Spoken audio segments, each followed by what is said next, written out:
Graça e a paz, amém? Hoje nós finalizaremos a nossa temática sobre política, né? Hoje nós falaremos da responsabilidade do cidadão no que diz respeito ao voto e o que o eleitor realmente deve esperar do governante, do candidato que ele deu a sua confiança na expressão do seu voto. Nós começamos esse estudo no dia 4 de setembro, então ficamos o quê? Praticamente, hoje é 2, um mês abordando essa temática. Hoje a gente vai finalizar trabalhando essa perspectiva. Meus irmãos, como cristão, né? Ou melhor dizendo, como um cidadão cristão, nós precisamos levar a sério os nossos valores cristãos, quando nós formos exercer o direito do voto, na escolha de um candidato, na escolha de um político. A oportunidade do voto não é simplesmente ir e apertar alguns números e pronto. Quando nós votamos, nós estamos concedendo ao candidato a parcela nossa do poder de governo da cidade. Quando existe eleição municipal ou em nível nacional, a gente está conferindo o poder que é nosso ao candidato. Os irmãos devem lembrar da frase de Abraham Lincoln: o governo é do povo, pelo povo e para o povo. Como ele bem disse, o poder emana de quem? Do povo. Então, quando a gente vota, você está concedendo o poder que é seu. E quando você reúne um conjunto de pessoas concedendo o poder, você tem esse conjunto de pessoas concedendo o poder de governo a esse candidato. Diante dessa consciência que nós temos, precisamos buscar a cada dia uma responsabilidade, à luz da palavra de Deus, no que diz respeito àquilo que a Bíblia diz e o que Deus espera de um governante ou de um governo. Não é o que você espera, porque o que nós podemos esperar pode estar equivocado, mas o que a Bíblia espera, o que ela diz, e o que o próprio Deus espera, segundo as suas Escrituras. Tem uma boa estratégia para isso. Se nós, enquanto igreja, e quando eu digo nós enquanto igreja, é nós e qualquer outra igreja cristã, tivesse a maturidade para criar grupos de discussão política. Note como eu falei, maturidade para criar esse nível de discussão. Só que para nós criarmos esse nível de discussão, essa discussão madura, precisamos o quê? Dissociar nossa questão pessoal no que diz respeito à discussão política. Porque a discussão seria de ideias, não seria uma discussão de pessoas. Só que o problema é que existe algo que não é percebido no meio das campanhas políticas, tanto de nível municipal, estadual e nacional, é que todo candidato, ele é construído para virar uma espécie de marca. Os candidatos se tornaram marcas, isso é estratégia realmente desenvolvida. Por quê? Porque é necessário criar uma identificação pessoal. Eu me identifico pessoalmente com o candidato. E quando eu me identifico pessoalmente, eu estou envolvendo o que nisso? Emoção. E aí a emoção vai ser o motivo da escolha, e a minha emoção vai ser o motivo de continuar sustentando essa escolha, por pior que ela tenha sido, lá na frente que a gente foi descobrir. Por quê? Porque a emoção está envolvida. E é nesse sentido que nós percebemos o quê? Fale de tudo, menos de quem? Menos do meu candidato. Porque a relação com o candidato é idolátrica, ela é pessoal, não é uma relação de ideias.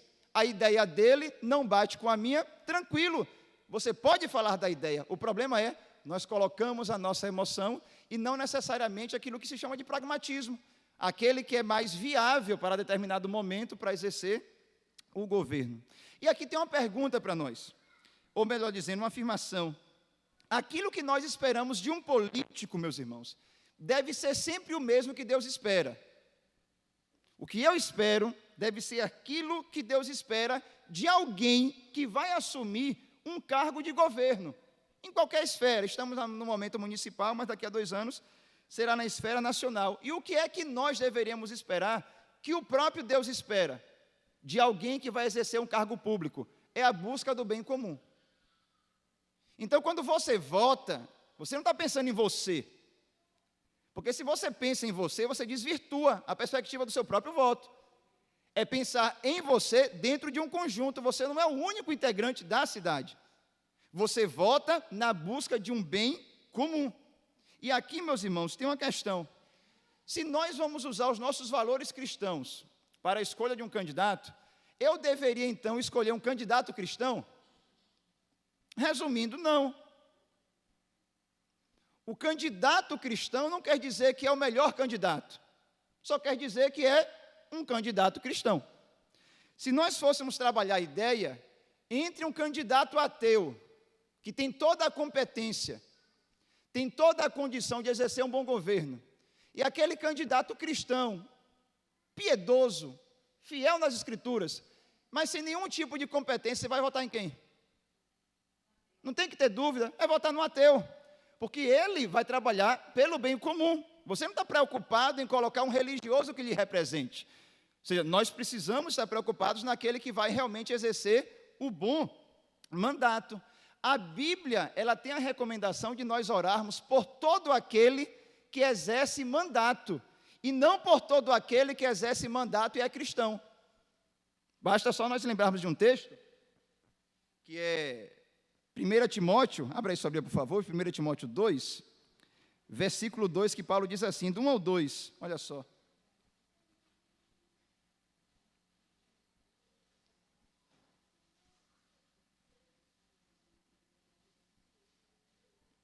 Olha o que vai dizer.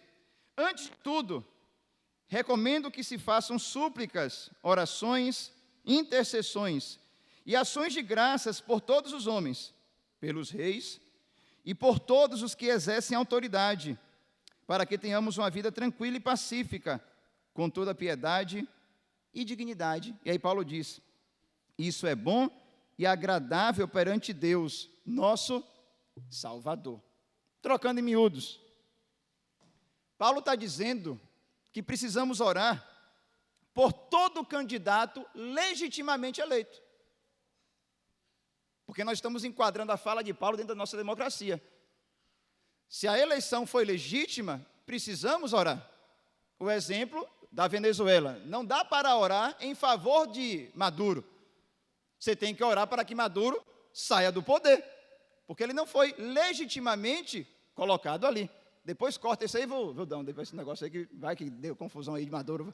Vem aqui para Mike Nick, né? Olha quem está falando de mim aí, né? Mas a ideia é orarmos por todos que estão exercendo o governo.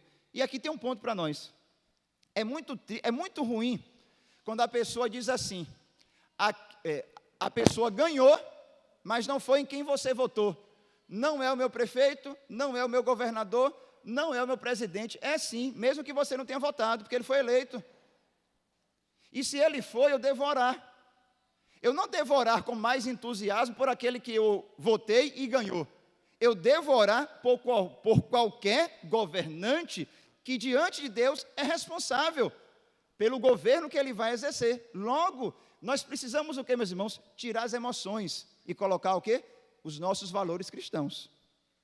É assim que nós precisamos exercer a nossa cidadania no que diz respeito ao exercício do voto. E aqui tem um ponto. Já que nós estamos falando da responsabilidade de votar, eu preciso, enquanto cidadão, e uma responsabilidade maior, cidadão cristão, me informar o máximo possível do meu candidato. Eu tenho que me informar dele. Mas o que é que ele pensa disso, disso e daquilo outro? Existe alguma proposta para isso, isso e aquilo outro? É informação. Não é simplesmente você ouvir que ele é o melhor e você não tem nenhum indício dado a você de confiança de que ele é realmente o melhor. Logo, nós precisamos sempre votar em pessoas que dentro das suas propostas, são propostas que se aproximam de quê? Dos nossos valores cristãos. Independente se o candidato tem alguma religião, não tem a religião, ou tem uma religião diferente da nossa. Se a proposta condiz com o que defendemos, não há por que não votar no indivíduo. Não há por que, dentro da sua decisão pessoal, em votar nele. Só que aqui tem um ponto de observação para nós. Não podemos ser ingênuos, porque por muito tempo os evangélicos vêm sendo usados como manobra política, de capital político. Basta o candidato falar em Deus e família, pronto, eu voto nele. Tem que tomar cuidado. O simples fato de falar em Deus e família não quer dizer que o candidato vai defender valores que você defende. Pode ser simplesmente o quê? Um discurso para angariar votos. E aqui eu trago uma recomendação de literatura, A Revolução dos Bichos, de George Orwell, quando ele vai criar uma fábula de uma granja onde os porcos criam uma revolução. É os porcos, meu Deus? Acho que é os porcos. Criam uma revolução. E aí os porcos falam, de hoje em diante vai ser tudo muito bom. Não ficaremos mais debaixo da opressão dos humanos e agora haverá democracia para todo mundo. E aí tem um burrinho lá na fábula, que eu acho que é Benjamin, se não me engano, é Bartolomeu, não lembro, parece com B, parece o nome do burro. É um burro desconfiado. Ele fica, melhor para todo mundo. E aí a história vai se desenvolvendo e você vê a opressão que os porcos trouxeram para aquela granja, não, para aquela fazenda. E aí tem uma fala final de George Orwell, que ele vai dizer bem assim, os porcos, né? Quando todo o direito ficou para eles e não para os demais animais. Todos são iguais, mas alguns são mais iguais que outros. Se alguns têm privilégios e os outros são o quê? São esquecidos. Então, precisamos desconfiar de qualquer boa intenção geral. Então, precisamos orar mesmo, é uma questão espiritual, para que Deus nos ilumine e não sejamos usados como objeto de manobra de nenhum candidato. Quando nós entendemos essa importância do voto, um governo fraco, em qualquer esfera, um governo fraco, para impor leis, ou construir leis realmente viáveis, o resultado vai ser sempre uma consequência assustadora de desastre. Vai ser isso. E aqui eu não vou ler não, só vou dar referências. Juízes capítulo 17, verso 6, 18:1, 19:1 e 21, 25. Anotaram? Pronto. Todos esses versículos vão falar bem assim. Não havia rei em Israel, cada um fazia o que achava melhor. Na ausência de um comando, na ausência de um governo, todo mundo em Israel, no espaço de 200 anos, que é o período de juízes, fazia o que achava que era para ser feito. Juízes 17, 6, 18:1, 19:1 e 21, 25. Na ausência de qualquer bom governo, o que vai prosperar é sempre o mal. Na ausência de um bom governante, a prosperidade vai ser sempre do mal. Quando um governo, em qualquer esfera, não faz o que lhe é devido, e o que é esperado por Deus e revelado na Bíblia, que é o quê? Refrear a criminalidade em todas as suas frentes e promover o bem comum, o que vai gerar é um sentimento de impunidade que só vai conduzir o quê? A mais desastre, a mais tragédia, a mais desordem. Eclesiastes 8, verso 11 diz que quando o mal não é punido, isso incentiva outros a realizarem o quê? Mais malefícios, realizarem mais maldades. 1 Pedro 2, do verso 13 ao 14, vai dizer que nós pagamos impostos para que o governo exerça realmente a sua função, punir a maldade, punir os maus e favorecer sempre os bons. Meus irmãos, não é pouca a minha, a sua e a nossa responsabilidade no voto. Não é pouca. Quando nós olhamos isso pelo prisma das Escrituras. E aqui tem um ponto para nós lembrarmos, que é o problema de compra de voto. O eleitor que vende o seu voto, seja ele quem for, vendendo o seu voto, que é a sua parcela de poder, que era para ser transferido ao candidato, na venda de um voto, é praticamente a entrega desse poder a forças de destruição. Lembra quando nós falamos daquelas estruturas que estão por detrás de muitas tragédias na esfera política, econômica? Você está entregando poder a isso. E são essas estruturas que vão fomentar o quê? Mais criminalidade, mais desastre, mais pobreza, mais desigualdade. É esse o problema de vender uma parcela do seu poder para procurar o quê? Um benefício próprio, para depois ficar 4 anos reclamando do que ele mesmo foi responsável. Então, nós, enquanto cristãos e cidadãos, temos que estar atentos a tudo isso.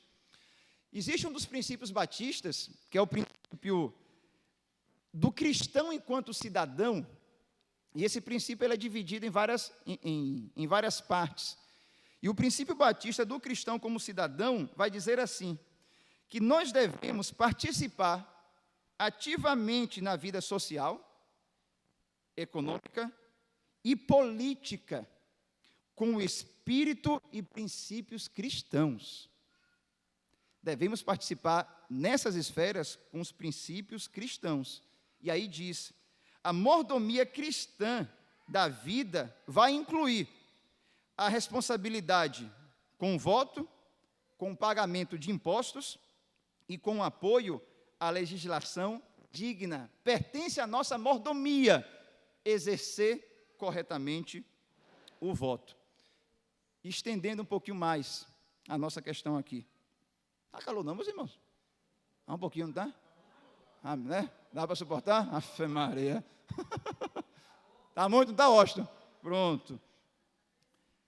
Aí é o problema da democracia batista, né? Mas vamos lá.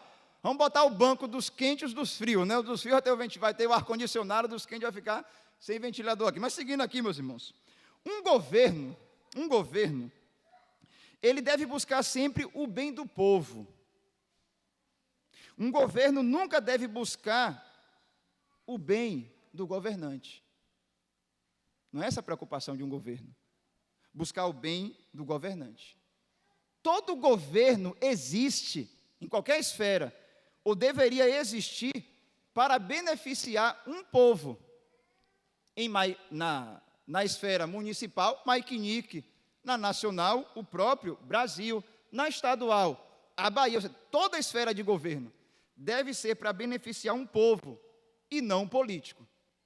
E aqui nós temos não dois candidatos, mas 2 políticos que exerceram muito bem o seu mandato e expressam a conduta digna no que diz respeito ao uso na esfera da economia não, do dinheiro que estava à disposição. E esses 2 políticos demonstram a conduta extremamente correta. Quem é o primeiro político? Samuel. Abra sua Bíblia, por favor, em 1 Samuel, capítulo 12. Olha o que vai dizer. Samuel falando a respeito de si mesmo.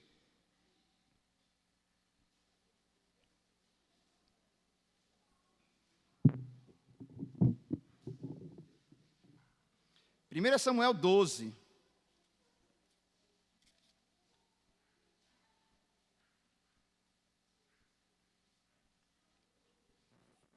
Versículo 3 e 4, olha o que Samuel diz, ó.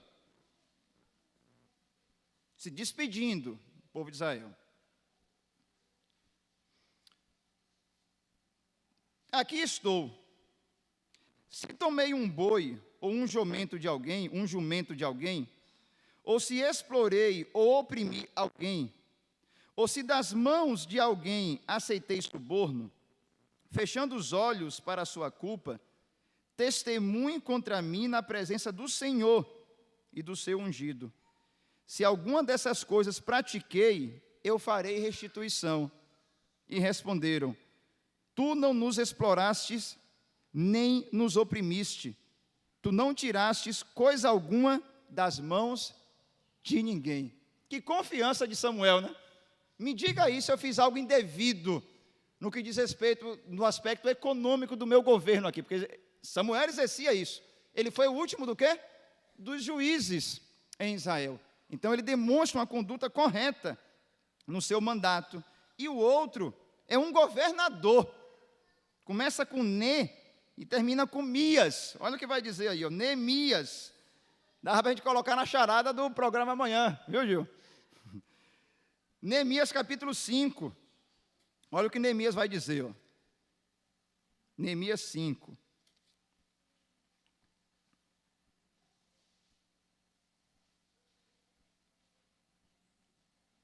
versículo 14 ao 16.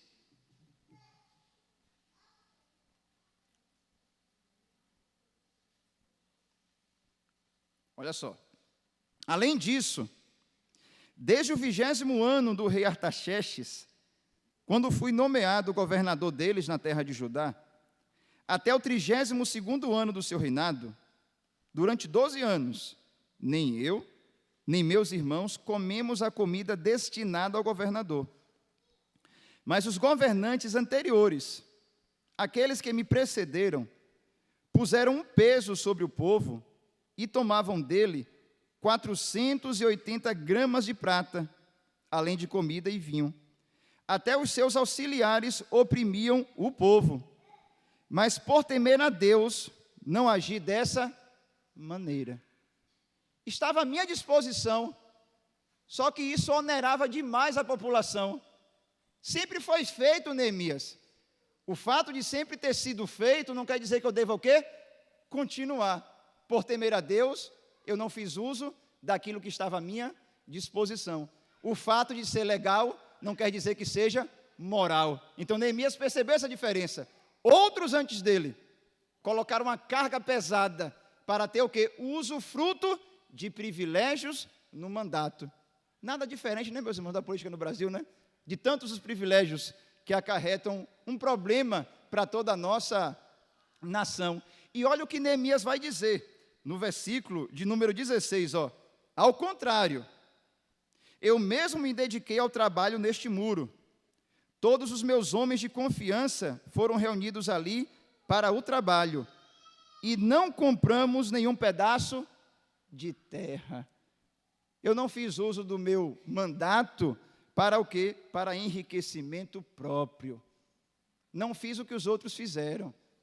Poderia até fazer, mas por temer a Deus, eu não faço. Eu não vou seguir a regra do jogo, eu vou seguir a regra de quem?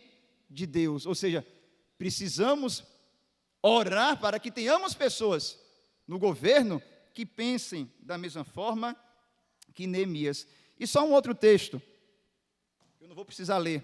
Samuel, ele advertiu o povo em 1 Samuel 8, do 11 ao 17, quem quiser anotar para ler em casa. Samuel, ele disse, olha, o rei vai abusar do poder. Ele vai tomar parte do que vocês têm. Para o quê? Para benefício próprio e dos seus. Então, a Bíblia é bem realista nesse sentido.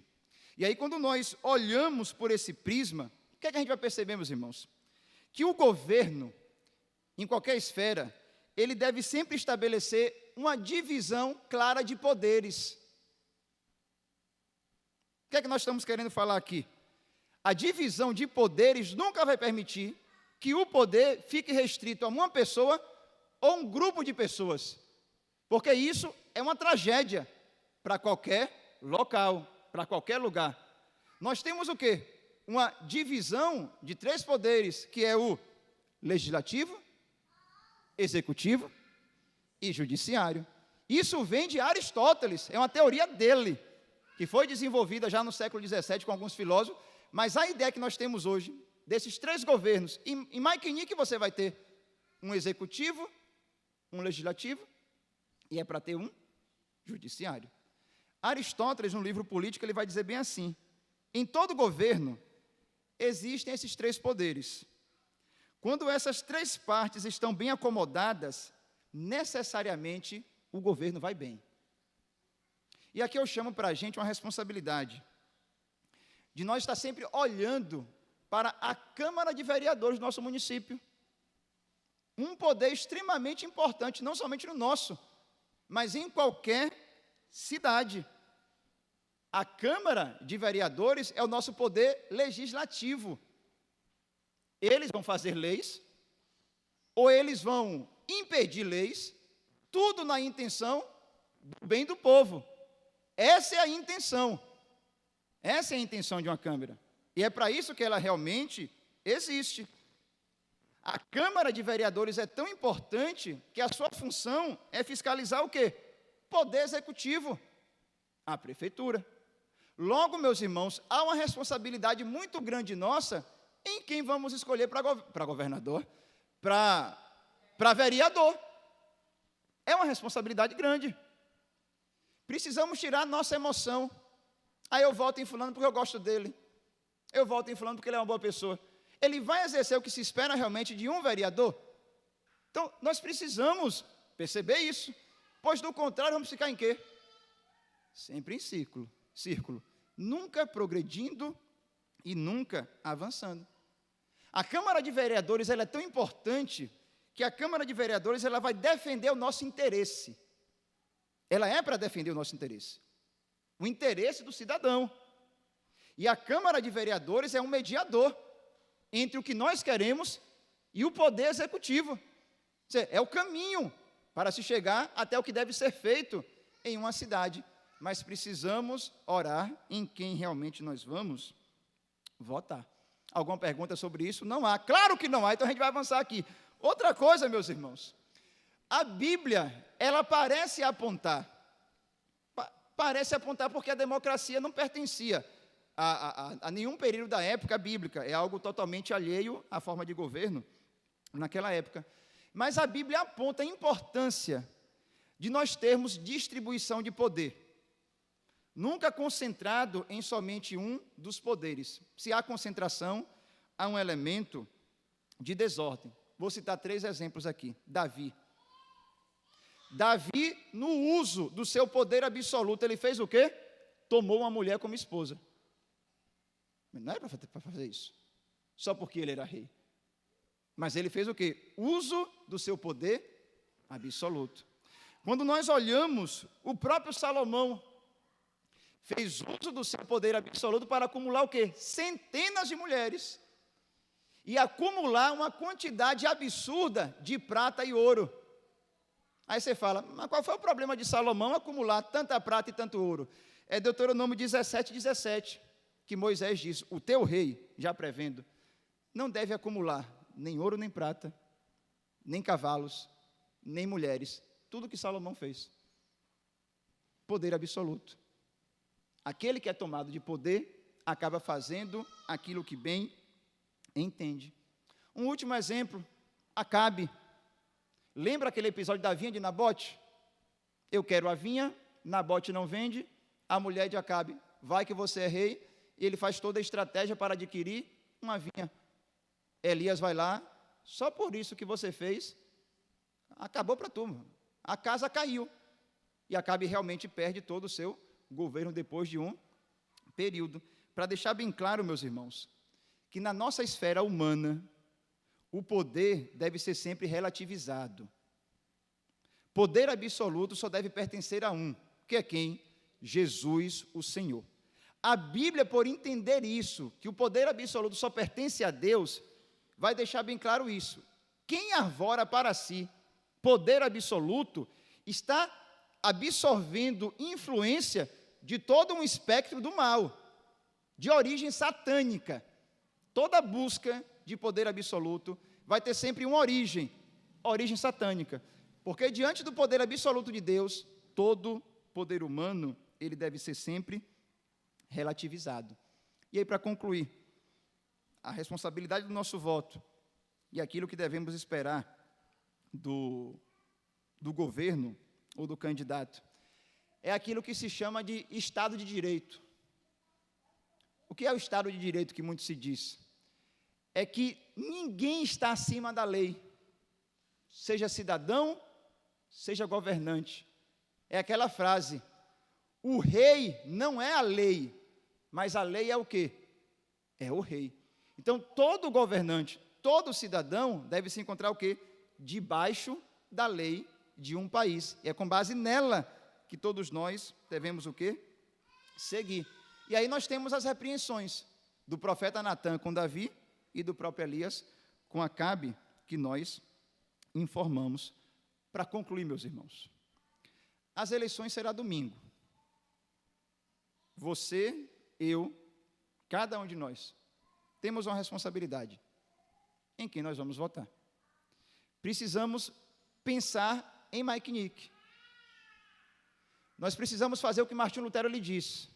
Pela fé, nos voltamos a Deus, ou a Cristo, nos direcionamos a Ele. Mas através do amor, nos voltamos ao outro. que o voto possa ser esse tipo de exercício, o pensar o bem de toda a cidade e não determinados privilégios que, porventura, eu ou você possamos ter. Que Deus, na sua infinita graça, nos abençoe e que nós sejamos cidadãos conscientes, sabendo da responsabilidade que nós temos na escolha de um governante, porque existe um governante soberano em toda a criação, que é Jesus Cristo, o Senhor. Amém, meus irmãos?